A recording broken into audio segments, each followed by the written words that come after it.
Welcome back to another episode of the podcast. With me is my now frequent co-host, Mr. Jason Squier. Thank you for joining me again, Jason. Always a pleasure. You might notice, if you're watching the video of this, which not many people do, and I don't blame you, most people listen to this, but if you're watching the video, we are in at least partial Halloween costumes. This is going to be a special Halloween episode because it will drop on All Hallows Eve. I love it. I love it. And Mr. Squier loves Halloween, so he's not only just a regular great guest to have, but especially for this Halloween episode. First, we usually start with some good news up top. We'll actually start with some sad news today, which is fitting for Halloween. I think Jason knows where I'm going with this. Because again, Jason doesn't know what we're going to talk about until we start talking. But if you've listened to the other episodes, Jason has been on with me. Yeah, I think each time, the last few anyway, we've talked about the Royal Fork Buffet. Absolutely. Our unbridled passion for Royal Fork and their buffet food. Yeah. And we talked about it on the last episode. We never actually looked up if it was a chain or, or if there was just one of them in Mason City, Iowa. Until after the episode. Yeah. So after the last episode, we did a little research. Instantly afterwards, by the way. Yeah. Like, we hit stop and then we were Googling. Yes. And I know that's what everybody tunes in for, is your Royal Fork news. So here's the latest on Royal Fork. So the Royal Fork Buffet started in, I'm going to say, Pocatello, Idaho in 1967. At its peak, approximately 50 locations. One of which was in Mason City, Iowa, where I grew up and you lived near. Frequented often. Yeah, we definitely went to the Royal Fork a lot. But the sad news, we discovered that the last Royal Fork Buffet closed August 2nd, 2020. Crushing. Yes. Crushing news. Crushing not only that such a franchise has ended, but also we were so close to it. We could have gone. We could have gone to another Royal Fork. And it was a victim of COVID. Like so many other businesses and people, the Royal Fork Buffet. So we got this news from SiouxFalls.business, online media page that talks about Sioux Falls, South Dakota business. That is where the last Royal Fork was located, Sioux Falls, South Dakota. There was an article written by Rosemary McCoy titled Royal Fork Buffet to close permanently. And it appears they had the last Royal Fork. It was attached to the Empire Mall in Sioux Falls. Excellent. They had to close down for a short time during the pandemic, the height of the pandemic. Then they reopened, but like a lot of restaurants and businesses in general, we're seeing only about half of their usual patrons. So they decided to close permanently. The last day ever to eat at the Royal Fork Buffet was August 2nd, 2020. Thoughts, Mr. Squier? I broke that news to my sister because if there was a fan of Royal Fork, more than us was my sister. Oh man, I feel bad for her. It was a very long expletive. I feel like we need to somehow get like a petition going. So like how we got Surge back, how Crystal Pepsi came back, how Dunkaroos came back. I feel like there needs to be a push, a Royal Fork push. And I want it to be back in Mason City, Iowa. I agree. Nostalgia is big right now. Absolutely. And I don't know how big the public outcry will be for the Royal Fork because it started in Idaho. I'm assuming it just felt like a very, I know it's not Midwestern, but it felt like a very Midwestern chain. So it makes sense to me that Sioux Falls, South Dakota had the last one. That's what I think is funny. It's like, it started in Idaho, but its last door sure as heck wasn't left in Idaho. So even Idaho was like, it's time to move on from the Royal Fork. Yeah, it feels like it had to have spread from Idaho down through the Midwest. But yeah, I would like to, or I feel like this isn't the end of our Royal Fork journey. I kind of want to see if we can contact someone affiliated with that Royal Fork in Sioux Falls. Like, maybe we can get the sign or something. That'd be awesome. Like the green and gold Royal Fork sign. Man. Maybe we can get it. That'd be the new backdrop for the podcast. And again, Dave Royal Fork. We are wanting our interview still. Yeah. Say, started in 1967. I don't know if the original founder would be around, but somebody from that era has to be around. Yeah, maybe somebody who was bussing tables at the original Royal Fork, something like that, or whoever had the Mason City franchise. Let us know. We want in. Put the word out to everyone you know. If you were affiliated with the Mason City Royal Fork, we'd like to have you on the podcast. We just spent a lot of time talking about Royal Fork. If you carved ham at the Mason City Royal Fork, we want to talk to you. All right. So that's a little bit of sad news at the top of the show. Moving on, we got to do some good news at the top of the show. One of the reasons I do the good news at the top of these shows is I like to highlight people who are doing good things, and it also just makes me feel better about the world, because there's a lot of stuff in the world that is sort of crushing and depressing and divisive, and I just like, it's like the Mr. Rogers said, look for the helpers. In bad situations, look for the helpers. So I like looking for the helpers. And I found a Halloween-specific nonprofit organization this week. Nice. And it's called Spirit Halloween.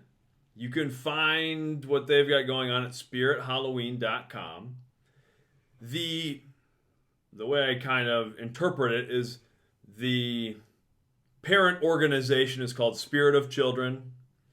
Founded in 2006. Looks like they're based out of Harbor Township, New Jersey. But their big thing is this Spirit Halloween. And they bring costumes, decorations, and donations to children who are in hospitals all over. That's awesome. So that they can still have a fun Halloween. It looks like they've done a lot of other things and raised money in different ways. But their kind of big thing is this Spirit Halloween. And I just like that. Children's hospitals is something that anything with children, anytime children are sick or in pain, that like anything really gets out. me. Yeah, Right. it Yep. really bugs me. I like to donate to organizations like St. Jude's Children's Hospital and stuff like that. Of course, here in Iowa, the Iowa City Children's Hospital, University of Iowa Children's Hospital is a big deal. So I like anytime people are helping kids, because kids, not that anybody who's going through a health problem really has a choice in it, but kids especially, it's like, it just seems so unfair and so sad. So I like that. It's nice, an extra boost to help them out. Yeah. So are they affiliated with the Spirit Halloween stores that pop up like fireworks stands? that is my interpretation of Okay, it. Yes. that's really cool. Good for them. I need to do a little bit more deep dive, and sometimes I find an organization I really fall into it and deep dive. It seems that, because you could, on their website, on the spirithalloween.com, you could order costumes and do all that stuff too. So I believe it's affiliated with that, the costume store, and that's kind of why this is their big focus. But it's this spirit really cool, though. Spirit of children. They fundraise, and it looked like even during the pandemic, at the height of it, they were sending care packages and stuff to hospitals, and pretty cool. I like that. There you go. The next thing, usually we talk about our family time, our social emotional learning curriculum for the week. Not going to spend a ton of time on that because I want to talk about some more Halloween stuff. And I'll do a separate video and audio for the family time if you're somebody who checks out the social emotional stuff. But we're back to responsible decision making. Nice. And we're talking about social pressures. Specifically, things like how peer pressure can impact decision making. That's obviously an important thing to address with our students in school. But do you have anything off the top of your head where you remember as a kid where, like, you kind of fell into peer pressure, or maybe even just social norms where you felt like, I gotta maybe not be my authentic self because I'm trying to fit in some way? I talk with the kids a lot in like sociology, psychology class. When I specifically remember my sister telling me when I was in 8th grade, and she's like, you're going to be in high school next year. You got to dress nice. You got to look a certain way. You know, and I just remember when I was in school, brands were so important. And just having a certain type of jeans at the time. My freshman year, I want to say it was like Guess jeans were for everybody. And I hate jeans now, which is so funny. But I just remember it's like, I better have the jeans that everybody has. And I like the fact that now I think our students are very comfortable just wearing what they feel like wearing, which is good. But I just remember that in high school, my first few years, just feeling a little more pressure that way.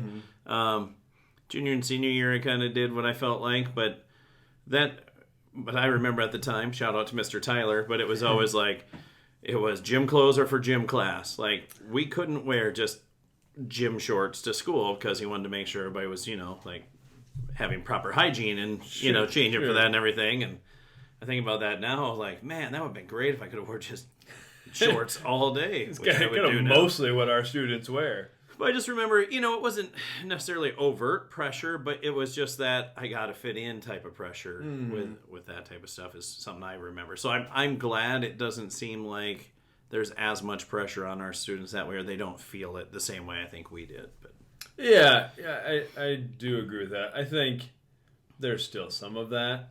I also think the pressure has shifted too. There's some of like this, like a social media trend or like those sorts of things. There's some pressure to sort of be in on those things and to avoid the FOMO, the fear of missing out. So I think that's a different pressure. And I think that is part of the reason the younger generation is so attached to their cell phones and social media. And I'm not knocking that, but I think that fear of missing out is a much bigger pressure than we face because we grew up in the era where you'd call your buddy's house, and if they didn't answer, you just didn't see him. Yeah. Yep. And that was the way it was. But I do think the brand thing was maybe a bigger pressure when we were in school. I think of like specific things. Growing up in the neighborhood I grew up in before we moved to St. Ansgar, some of my friends I would maybe hang out with, and they didn't always have a lot of adult supervision. So we'd kind of be running around doing whatever we wanted to do. And one friend in particular that I think about, we were good friends. Not a knock against this guy. I haven't talked to him in years. But I would always kind of find some trouble when I was hanging out with this buddy. And it would be stuff of, again, not that he was directly goading me to do something. One time I remember, it must have been early or late in the winter, and there was like a creek that we were kind of playing around on, and it wasn't totally all frozen. Like the ice was frozen, and we were walking around on it, but it was not safe to be on. And there was kind of a floating chunk that had sort of separated. I don't remember if he kind of dared me or if we were just talking about whether we could do it or not, but see if you could jump on this floating piece of ice and then get to the other side, which is not very smart. Yep. But I remember thinking in that situation, like, my mom would not be very happy about me being on this thing, but I kind of maybe more pressured myself, but it was like, I don't know. If he's going to go down the frozen creek, I got to too. I better do it. And then I was the one who jumped on this frozen piece of ice that then tipped. And I went partially into the water. Luckily, I did not go all the way under the rest of the frozen ice, or would have been curtains. But I kind of went partially in the water and was able to scramble back out onto the more solid piece of ice. And then we tried to hide because knew we'd get in trouble. Yeah. So I think we went to his basement and didn't even, for whatever reason, because we were kids. I was elementary age. Didn't think that maybe I should take off my cold, freezing clothes and just wear some of his or something. Yeah. So we just sat in the basement and I just like froze. I was so cold, soaked water. We just sat down there. And I think we tried to pass the time and take my mind off being cold by playing the original Mortal Kombat. I think he had the original Mortal Kombat. I didn't have that, so I think we played that. Oh, that would get the blood flowing right there. Yeah. But then eventually I got in trouble. But anyway, I have several stories like that. But I don't need to spend a long time on that. I'll do a separate video for the social pressures. But that's what we're talking about for family time this week. Then my blog post for this week kind of ties in with the Halloween theme. It's called Embrace the Darkness. Sounds maybe more intense than it is. But I was thinking about times like when I was a kid and I was scared of things, like being scared of the dark or something like that, and how I reacted to it. So first, do you have any memories from when you were a kid where you specifically remember being like scared in the dark or scared of a certain place or anything like that? Not so much as a kid, but I think I've told you this before. Like, even like when I first started teaching in the North Springs Old High School, the light switch was in the middle of the building. Yeah. So I was telling you that after basketball games, I always would conserve power to help the school out. But as soon as I shut those off, all I thought about was Halloween 2 and when Michael Myers is in the hospital. And I was a grown man at that point, 23, 24, but I just remember that would creep me out. But it's like, I'm going to battle through this. But it, I'm not afraid of the dark, but sometimes the dark can be startling. Working in a school, now it's different because we have the safety lights. Oh, but I remember in our current school, like when there weren't safety lights, a school's a really creepy place at night because of like, for us, a boiler system and things like that. Just things creak and crack and then that type of stuff. But as a kid, I guess I can't think of any specific one. But I mean, we were probably exposed to scary movies younger than our kids are now, and remember, maybe being brave enough to actually like watch some of it versus hiding behind the couch and hearing some of it. But yeah. So, this is more of a startled fear, but the being in a dark school reminds me. So when I started out my teaching career, I was at Edgewood Colesburg, and I lived in a house that was one house away from the school. So on the same street, there was the school, one house, my house. And I was coaching a lot and really busy, so I would go and do classroom work late at night. It'd be like 10 o'clock at night. I would go back to the school and I'd be working on stuff. And the night janitorial staff would sometimes leave like our loading dock doors open just to let air in or whatever. And bats would get in the school. Oh boy. Just sort of occasionally. One morning there was one outside somebody's classroom that we had to trap and get out of there. But I would occasionally go in the school and there would be a bat flying the hallways, like doing laps. And it's all dark and everything. One night I remember coming into the school. I walk into kind of the main, you'd walk right into the main commons areas, and then there was a hall that we'd go down and head to my room. And I see this bat flying right away. And already it's a little spooky, kind of flying around. But I go to my classroom, I do my stuff. And I'm not thinking about it when I go to leave. I'm walking out, not really thinking. I get right up to the door to exit, and it's the door where you gotta push the bumper in the middle of it, and the bat had landed right on the bumper there. No thanks.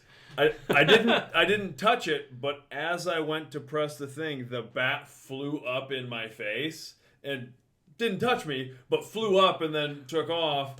And I should have asked to see the security footage of the front door, because I jumped back just swinging at this bat.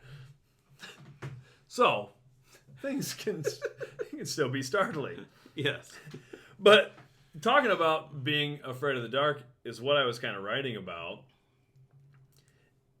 And my first thought was, I was never really afraid of the dark. It's the fear of what the in the dark might be hiding. Yes.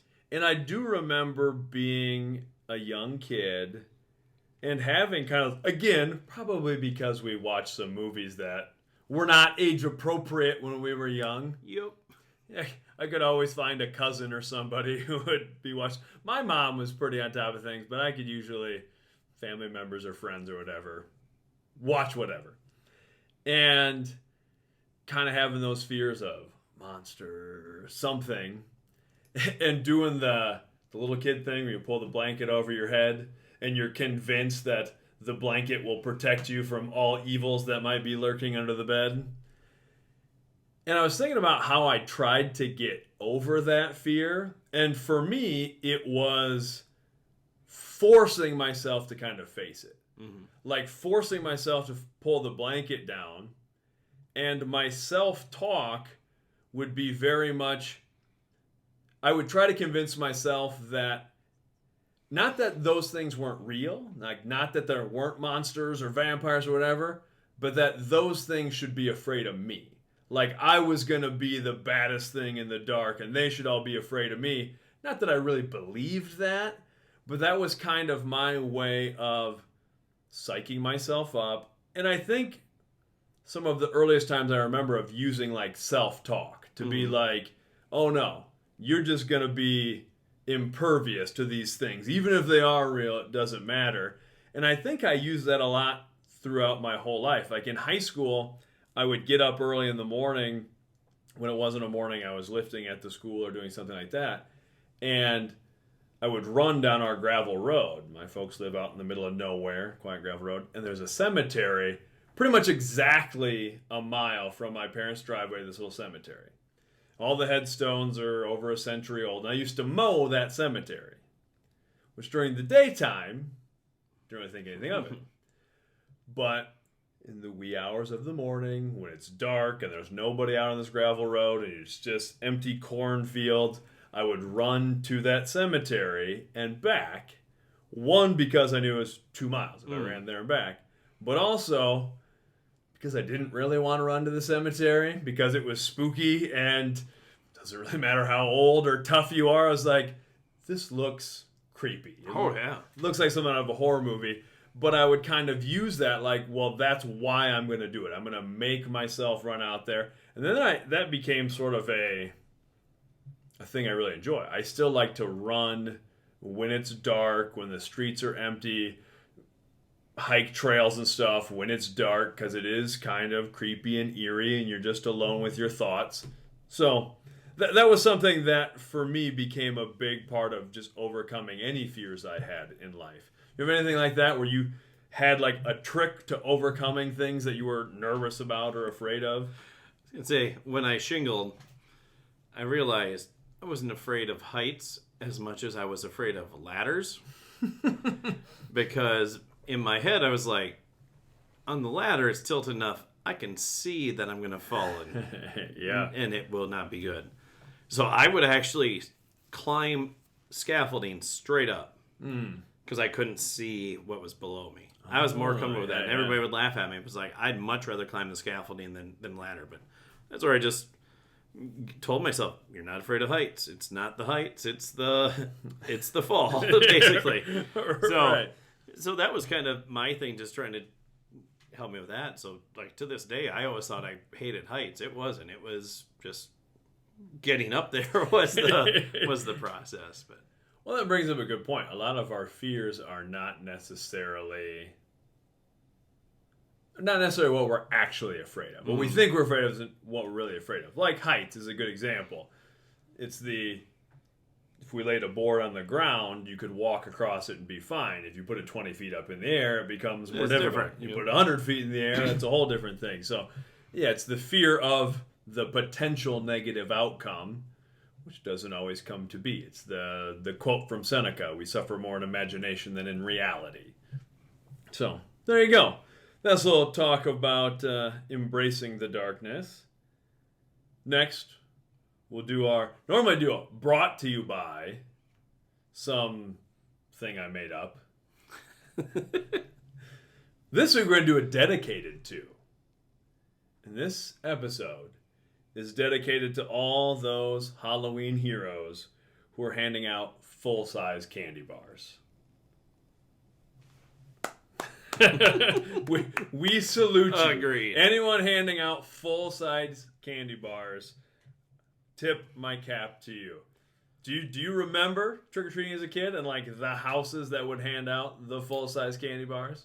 Absolutely. It went in order of full-size candy bars, whoever hand out any Reese's. Oh, yeah, for sure. Snickers. Mm-hmm.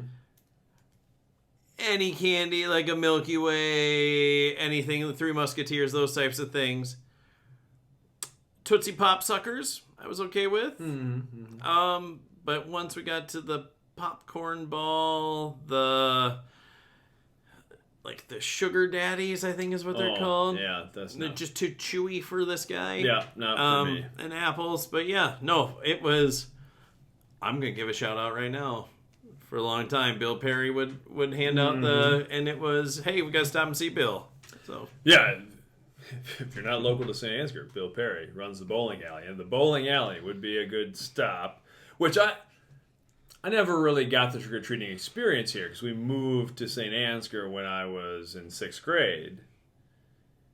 So my prime trick-or-treating years were in Mason City, where I grew up, and I have this large sprawling family, so a lot of it was going around to my family members, but then our kind of entire north end area where all my family lived and stuff. So that was always a great experience, and we would usually trick-or-treating's changed a lot since when we were kids. a lot. Where like the trunk or treat things and going to the business uptown, I think is great for kids, but there is something lost, and it may just me being old and nostalgic. Running the town for 4 hours, getting as much candy as possible. Agreed. Yeah. So, you talked kind of your rundown of candies. Obviously, any full-size candy bar is great. But then would you say the Reese's is your top? Absolutely. Yeah. Number one, I love Reese's Peanut Butter Cups, but the Reese's Pumpkins, Yeah. I like the white chocolate pumpkins that they do. I mean, I love Really? Reese's, but they are so good. Might have bought a bag of the Reese's Take 5, which I had bought for the trick-or-treaters. I had like 5 bags of candy. I got some set up too. The Reese's Take 5 has not made it to Halloween, but that one was the sacrifice, so all the other Reese's candy could make it to the trick-or-treaters. So. The sacrificial lamb Yes. of the Halloween candy. So, is that your approach? Because although we're lauding the efforts of those who hand out the full-size candy bars, I try to just get a ton of candy and a wide variety. And I'm usually out trick-or-treating with my kids, so my mom will hand out candy at our house, but I try to just have a bunch, and I'm for don't give a kid one thing of candy, fill them up, handful, whatever. But I got some of the Reese's Fast Breaks, got some of the Reese's Pumpkins, the regular ones, and then I got the candy bar mix. I like the candy bars, the Snickers, and those sorts of things. And then I even got some for kids who have like peanut or tree nut allergies. I got some of the more like the Smarties and those sorts of things as well. That's what I was going to say. Shout out to Rachel. She does the awesome separate pumpkin with things for kids who can't have it. So that is good. She's she stays on top of that, which is great.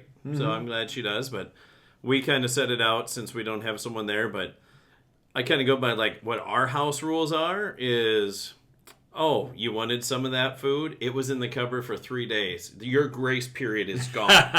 So my thought is, if you want the candy out of my bowl, first come, first serve. Get up there and take whatever. So Yeah. hopefully you're not the guy dumping the whole pumpkin into your bag. But I'll just take this with me. But yeah, I have no problem. Just grab a handful, take it with. So You mentioned popcorn balls, which under normal circumstances I wouldn't necessarily seek out a popcorn ball. But my grandmother, my mom's mom, she was one of those people who everything she cooked, everything she prepared was good. Yes, and it just seemed exponentially better than any other version of it. Her popcorn balls were otherworldly. They were fantastic. And not some popcorn balls get so hard. Yeah. And these were Soft, gooey, and just fantastic. So that, when I was a kid, was a big part of it, was stopping at Grandma and Grandpa's amongst all the trick-or-treating, but going in there and taking a moment to have a popcorn ball and like eat one immediately and then maybe take a couple for the road. And I'm not gonna lie, like as I've gotten older, I would eat a popcorn ball more now than I would when I was a kid. Sure. Like, but I'm with you. It's got to be kind of soft and that way. Like, I don't want to break a tooth on it, but I'm with you. So, and I also appreciate, and I'm guilty of this because we're busy and our kids are busy and stuff like that. I don't do as much, and I feel like people in general maybe don't do as much preparing something specific for, say, like Halloween or something like that. Thanksgiving, those sort of things, a little different. But like, oh, Halloween, we make popcorn balls. Yep. So that was always cool.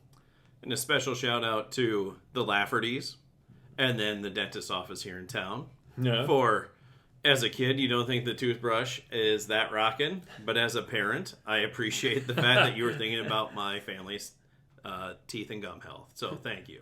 Because dental care is expensive. Yes, it is. So, do you remember when we were kids, and, which this is good, but then it was all of a sudden like all over the news and stuff to like check your candy for razor blades and hypodermic needles and stuff like that, which is a good message. Yeah. Be safe with those things, but it seems like that was that era of when we were kids that like that was getting a lot of attention. The say no to drugs thing was getting a lot of attention. And kids getting kidnapped was getting a lot of attention, which is good, but it just kind of terrifying things when we were kids to be all over the news. And be I just remember being like, how would they do that? Like, I would see the package is ripped open.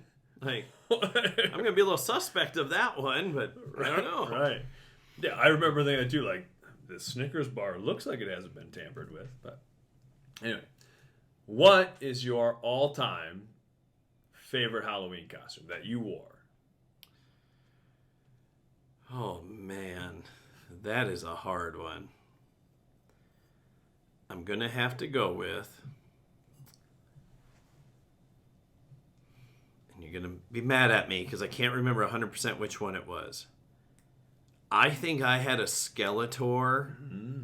It was either Skeletor or He-Man. I think my sister had the other. But it was the old plastic mask that you put down with the rubber band that hurt your head. I know exactly what you're talking I know I had one of those. Because that was like my store-bought one. Man, now I hate myself that I can't remember which one it is. But I know it was one of those two. Everything after that was, you know, kind of like you made up or whatever. But I think that one was my favorite just because... It was the store-bought, like, that's the cool thing. You know, the one that by the end of the night, the entire costume, because it was made out of a thin, like, plastic, was just ripped out. Yes. That was on my list as one of my favorites, too. As that's the first Halloween costume that... I don't know that I even remember wearing it, but I've seen pictures of it.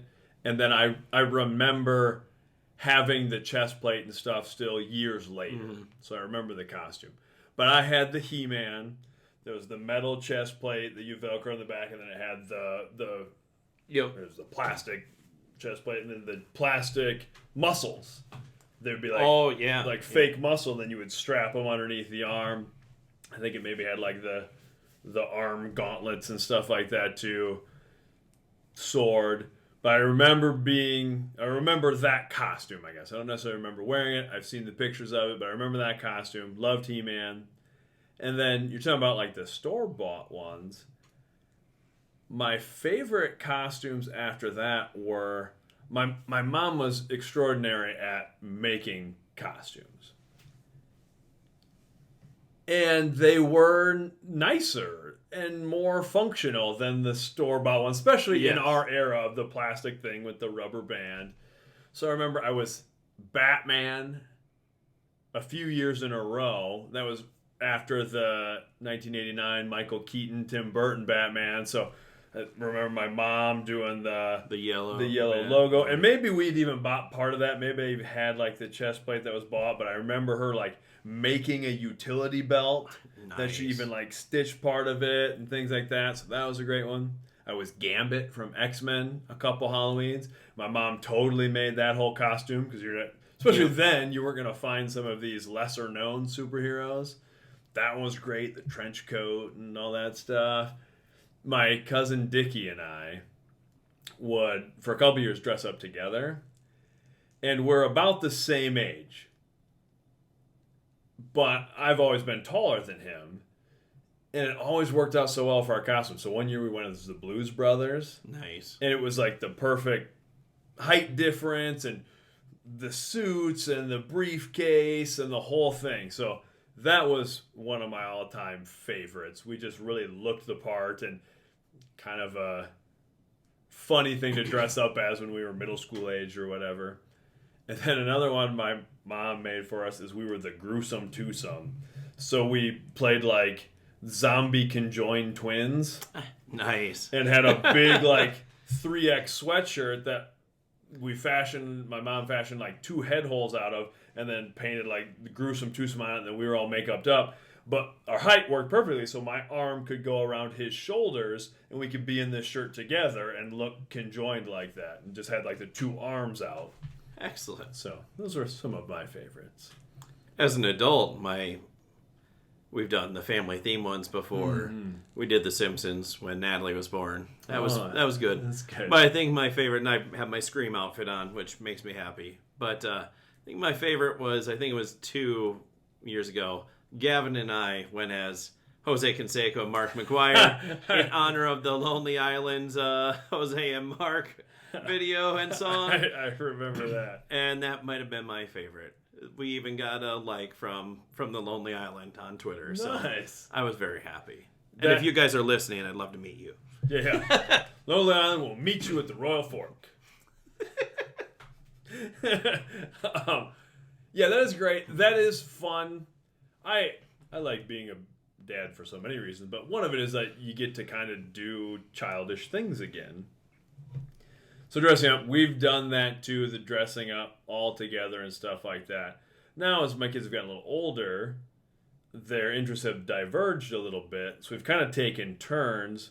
Last year was really one of my favorites because Claire got so into Stranger Things. It's her all-time favorite show. Stranger Things birthday party, the whole deal. So she went as 11 and I went as Hopper last year. And I really liked that just because we enjoyed that show so much together and stuff. But since I dressed up with Claire last year, I'm dressing up with Mickey this year. And he wants to be Cable, one of our all-time favorite comic book characters. And I'm going as Deadpool. Nice. To go along with Cable. So that'll be fun. Because this is a great season, we've been talking about it at lunch, at school, some of your favorite, doesn't necessarily need to be a Halloween-themed movie, but some of your favorite movies to watch in October during the Halloween season. The Scream movies, for sure. Yeah. I love Luke has heard this all month. I love the Scream movies. You know, the first Scream came out when I was 16, so that was just burned in for me. Mm-hmm. It's been kind of fun because I've been trying to revisit some that it feels weird to say, but like normally I'm so busy in this time of year that I don't get a chance to sit down and watch a whole lot of those movies. Yeah. I revisited the original Halloween, which I did forget how much he just drives around in a car. Yeah. Sweet station wagon. You know, I don't watch like the Nightmare on Elm Street or the Friday the 13th much. They just, but Rachel and the kids watch Hocus Pocus. I didn't have a chance to watch that with them. That kind of came out when I was a cool teenager, so I didn't really watch it then. But as I was telling these guys at lunch, in 1986, Disney made the ultimate gem of a Disney Sunday family movie, which was called Mr. Boogedy. It is on Disney Plus. My sister and I, for a while, were convinced that we dreamt it up because it wasn't a big release thing. I told Luke, I at one point had bought a VHS copy of it off eBay in like early 2000s because I didn't think it existed. It is on Disney Plus. It's like a family scary movie about like a ghost, and we watched that one as a family, which was great. So I was glad that I could share that with the family. I like the Garfield Halloween. I know everybody goes to It's the Great Pumpkin, Charlie Brown. I like the Garfield Halloween. Garfield story. one is good, where they kind of, it's like the ghosts, the pirates, that sort of thing. Yeah, that's a good one. I really like that one too. So I've been trying to visit some different ones I haven't watched in a while, but I always gravitate to the Scream movies. They're probably my all-time favorite horror series. I like Scream. I like Halloween and those. I've never been a big horror movie guy. Just doesn't do a lot for me. Yeah. Anything I'm watching, reading, I like to have an emotional attachment to it. So I do like when a horror genre movie, I like it one of two spectrums, or either end of the spectrum. I like it where I'm really emotionally invested in the characters, or I like it to be super schlock. Like just intentional B-movie level schlock. I don't really dig on so much in between. So I do like things like It or something like that, because I like anytime a band of children have to fight against evil, which sounds kind of goofy, but I like that because there's emotional stakes in it. But I've been with my kids, not so much watching horror movies now, but introducing them to kind of thriller type of movies that I think they should see and know about culturally. So this month we've watched Jaws. They'd never seen Jaws before, and what a perfect movie that is. Jaws is so good. And then we watched Alien and Aliens, the first two Alien movies, which are also fantastic. And it's fun now because our kids are getting to that age where you can discuss stuff with them. Yep. So Mickey especially, we can talk about like the 3-act structure and how they set something up, and how the idea if you show a gun in the first act, it's got to go off in the third act, and how you set these things up and how you build emotional stakes. And like watching Jaws, like, isn't Steven Spielberg very good at directing movies? That sort of thing. So that has been really fun this month. I think we're going to do a lot of that this weekend. That is Halloween weekend. Just kind of hanging out, watching some more of those movies that are kind of thrillers and kind of classic movies in that way. Do you have any specific plans for this Halloween weekend? Yeah, I'm going to the IBCA basketball clinic on Saturday, so I'm going to be gone most of the day. All right, fair But enough. then on Sunday we'll go trick-or-treating, all that type of good stuff. So it's later this year. Normally it's the weekend before, so I was kind of bummed out. But the basketball clinic. But so yeah, I might just have to go dressed in my costume. Yeah, I'll be that guy. But yeah, I'm excited to trick or treat. I can't remember having trick or treating on a Sunday in a long time.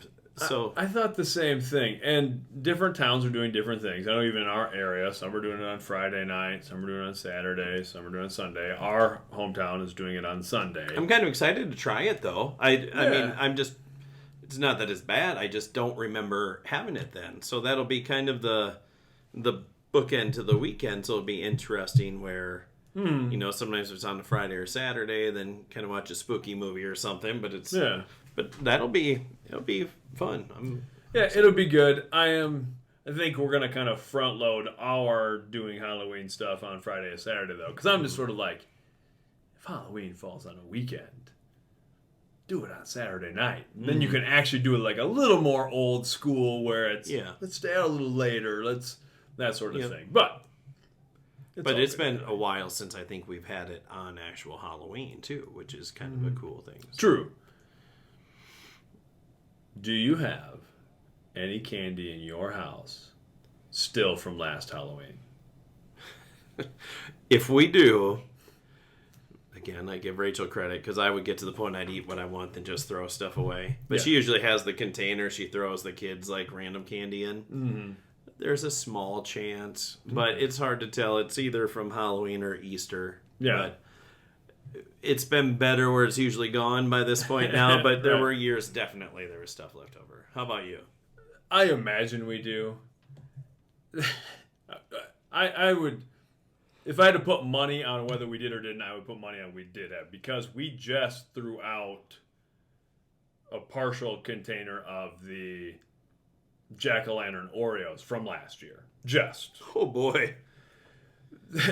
Because I get into this sort of thing. I like to have a lot of Halloween candy for the kids. I like to do the Oreos. This is one of the first years I didn't buy like all of the Monster cereal, like the Count Chocula and Boo Berry and that sort of thing. It was the 50th anniversary, so they had a mixture box, and I have 2 boxes at home right now. So, and that's amazing. I'm all for those things, but my kids actually don't eat a lot of candy and stuff. Mm-hmm. So whenever it's Halloween or Easter, or even parades during the summertime, we have so much candy, it doesn't really get eaten. And I'm kind of more of, if the kids are going to have dessert or something, do ice cream or make sundaes or something like that. We don't really do a lot of, like, have candy in between stuff. My kids like it fine, but they don't really seek it out, so we just have so much that sits. A lot of times I'll just bring it to school, and the high school kids will ravage it. Yep.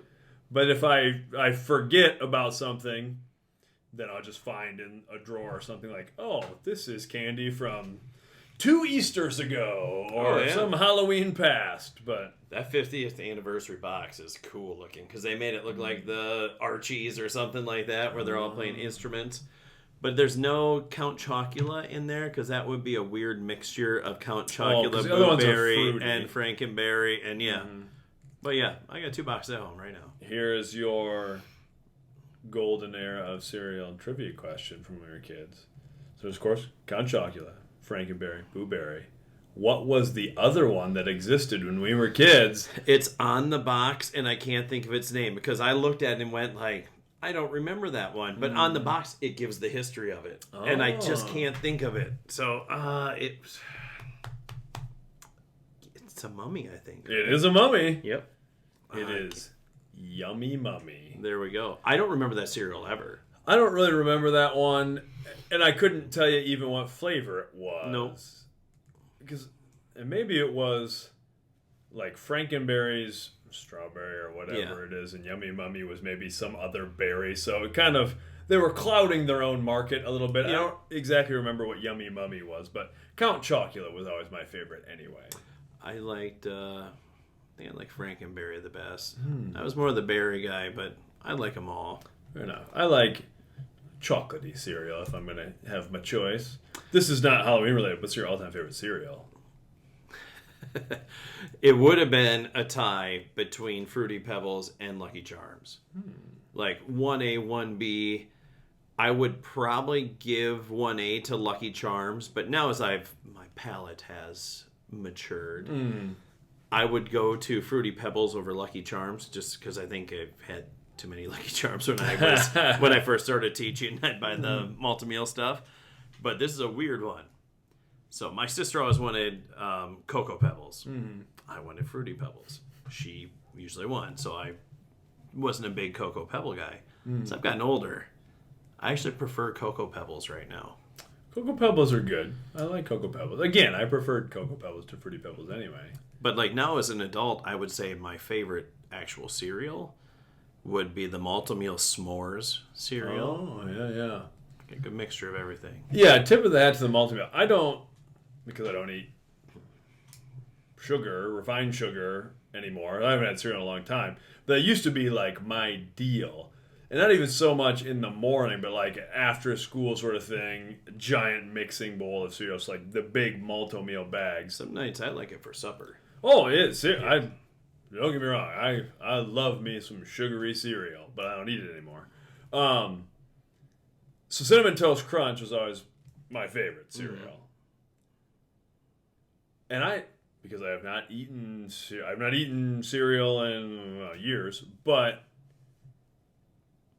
am I correct in they changed what the squares are? They're like almost the golden graham squares now. They're not the same as they were before. Yeah, they're very similar squares now. Yeah. Still taste good though. So it may. See, and I didn't like Cinnamon Toast Crunch as a kid. Yeah. My refined palate now. Yes. And I'm gonna warn you right now, grape nuts and whole wheat. I will never eat you ever. I don't care. That's fair. Yeah, grape nuts I couldn't really get behind. It was like eating gravel. And there was a grape nut shortage. Rachel freaked out when she found grape nuts because she's like, you couldn't find these. I was like, how? You're the only person I know who eats them. I'm assuming there was a shortage because they made the entire stock of grape nuts in 1956. And they were just now running low. I would agree. So I will never eat you healthy cereal ever. Yeah, I'm not. Cheerios are as close as I'll get. I'll tell you, some Frosted Mini Wheats. And again, I'm using the name brands, but I was generic brand for everything. So Cinnamon Toast Crunch is my favorite, but not really Cinnamon Toast Crunch. It was whatever the Malto-meal version of Cinnamon Toast Squares or whatever it was called. It's like, get the multi-meal Cinnamon Toast Crunch. Yeah. I couldn't tell you. They should just call it that. Well, so some of them are pretty close. Yes. But I think it's like Cinnamon Toast Squares or Cinnamon Sugar Squares, whatever it was. But that, I thought, it may have just been may have just been me, but I thought the multi-meal ones actually tasted better. And they come in the giant, like, dog food bag. Which helps. Which is what I want. Absolutely. I don't need the box and stuff. But that I really liked. The honeycomb style ones I really liked. Peanut butter Cap'n Crunch. And regular Cap'n Crunch. But regular Cap'n Crunch you can only eat so much of before it It's more a crunch destroys your berry guy. mouth. Yeah. Yeah. Crunch Berry's good. Only cereal I can think of where it's like, my mouth hurts after eating this. I think it's for your safety. I think they design it that way. So you don't eat too much? Yeah, because it's so delicious. They were like maybe when they came out with it, it didn't destroy the roof of your mouth. So people just eat it until they like died, went into diabetic shock. So they're like, we need to do something. So they threw some fiberglass or whatever is in there to tear up the roof of your mouth. So like, if you eat half a box of this, the roof of your mouth is going to be bleeding. You're going to have to tap out. We have some at our house right now, and that's what Rain's been eating for breakfast. So that's good stuff. Newer cereals, and I say newer, came out when we were still pretty young, but the Reese's Puffs cereal. It's good. Pretty good. I think what else? I would get on, you talked about like the whole wheat cereal stuff, some Frosted Mini Wheats. I could get after some Frosted Mini Wheats, actually. This had enough sweetness on there, the frosting. That was pretty good. I like that. There's some I don't fly. So. I get it. I get it. But I actually like those. It was kind of the right amount of just sweetness. I'm trying to think. I was never super big into like Frosted Flakes. Didn't super. Every once in a while, I'll eat them. But I'm with you. It's too much. Yeah. So anyway, from Halloween to breakfast cereals. You know what? Back to Halloween though. Something I never got into is candy corn. I was going to ask you earlier. So it's one of those things like candy corn and the candy pumpkins. Yeah. Like, I'm a glutton. So, like, if there's some, I'll eat some. But I'm sure not seeking it out. No, that is not for me. I'm not into candy corn. And that's another thing that it could be a fresh batch candy corn. It could be 20-year-old candy corn. Tastes the same. How would you know? How would you know? On that note, I think we'll wrap up this Halloween special edition of the podcast. Thank you for joining me again, Jason. It's always a pleasure. You know, maybe next year for Halloween we'll dress up as the ghost of Dave Royal Fork. That's Stay tuned. Or maybe just the spirit, in case he's alive. We stole his essence, and we become Dave Royal Fork. We become Captain Fork, bringing carved hams and cheeses with that skin on the top of it to all the good children. And buffet cottage cheese. Yes. How do you want your cottage cheese? Warm, mostly. That's what it's gonna be. It's gonna be the skins that would grow on top of the liquid cheese, and we're just gonna hand cheese skins out to all the good kids who honor Dave Royal Fork in this majestic time of year. On that note, we'll see y'all later. Bye.